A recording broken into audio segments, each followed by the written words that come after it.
차이의 급진적 긍정에 대한 기독교적 비평. 라이프니츠, 들레즈, 니체, 한나 아렌트 사유의 신학적 검토.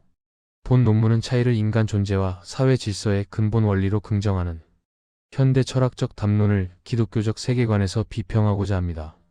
라이프니츠, 질 들레즈, 프리드리 니체, 한나 아렌트의 사유를 중심으로 이들이 제시하는 차이 개념이 기독교의 창조 신앙, 진리 이해, 윤리적 질서와 어떤 지점에서 조응하며 또 어디에서 근본적으로 충돌하는지를 분석합니다.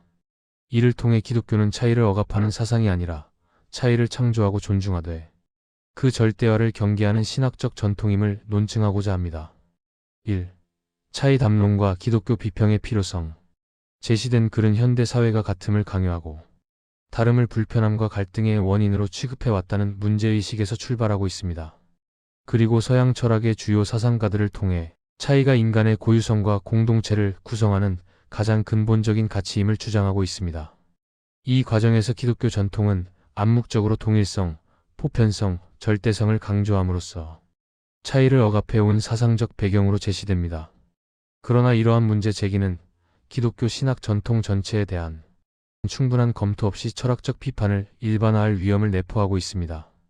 따라서 본 논문은 다음과 같은 질문을 중심으로 논의를 전개하고자 합니다. 기독교는 과연 차이를 억압하는 사상인가? 아니면 차이를 다른 차원에서 이해하고 조율해온 전통인가? 2. 라이프니츠와 창조신학, 차이의 기원에 대한 공명과 긴장. 라이프니츠는 각 존재자의 차이를 개별성의 근거로 이해하였으며 이 세계를 하나님께서 선택하신 최선의 세계로 설명하였습니다. 이러한 관점은 기독교 창조신학과 일정 부분 공명하는 지점을 지니고 있습니다. 성경 역시 하나님께서 동일한 피조물을 반복적으로 창조하지 않으셨으며 각 존재가 고유한 질서와 목적을 지니고 있음을 증언합니다. 그러나 라이프니츠의 낙관주의는 기독교의 핵심 교리 중 하나인 타락론과 긴장 관계에 놓이게 됩니다.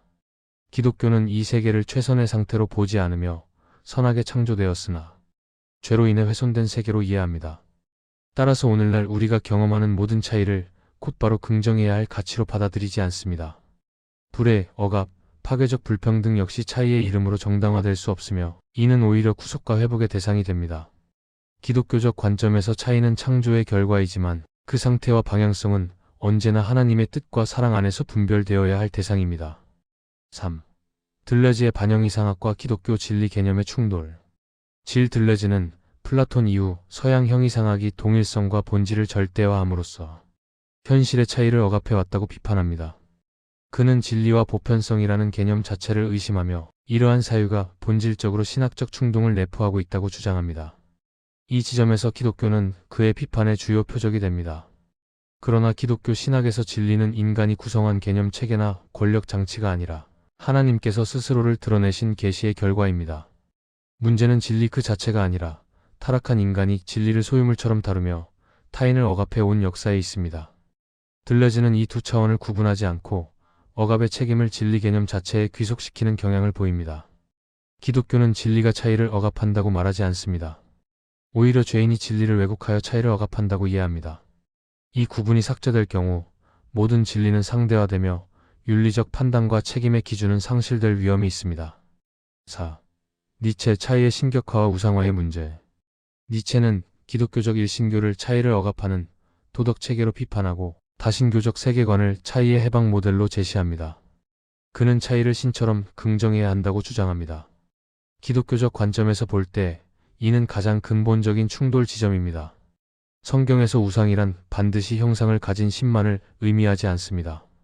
피조된 어떤 가치가 하나님의 자리를 대신할 때 그것은 우상이 됩니다. 니체의 사유에서 차이는 더 이상 관계적 개념이 아니라 스스로 기준이 되는 절대적 가치로 상승합니다. 이러한 사유 구조에서는 차이를 조율하고 제한할 윤리적 근거가 사라지게 됩니다. 힘, 충동, 파괴성마저 차이라는 이름으로 긍정될 위험이 발생합니다. 기독교는 차이를 사랑하지만 차이를 사랑보다 위에 두지는 않습니다. 차이는 언제나 하나님 사랑과 이웃 사랑 안에서 이해되어야 합니다. 5. 한나 아렌트, 다양성과 공동체 그리고 은혜의 부재. 한나 아렌트의 다양성 개념은 기독교 공동체론과 상당한 친연성을 지니고 있습니다.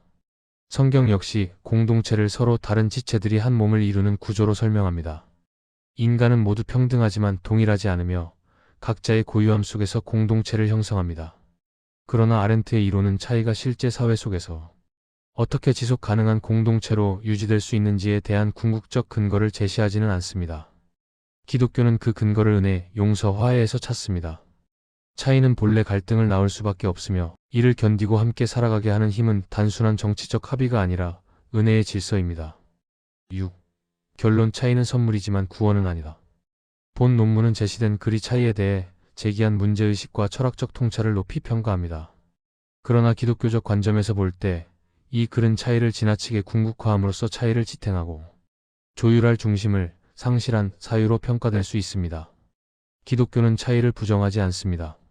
오히려 하나님께서는 차이를 의도적으로 창조하셨으며 각 존재를 고유하게 사랑하십니다. 그러나 기독교는 분명히 말합니다. 차이는 목적이 아니라 선물이며 진리는 억압이 아니라 빛이고 하나님은 차이를 제거하시는 분이 아니라 차이를 사랑 안에서 화해시키시는 분이십니다. 따라서 진정한 질문은 이것일 것입니다. 차이를 긍정할 것인가? 가 아니라 차이를 무엇 안에서 긍정할 것인가?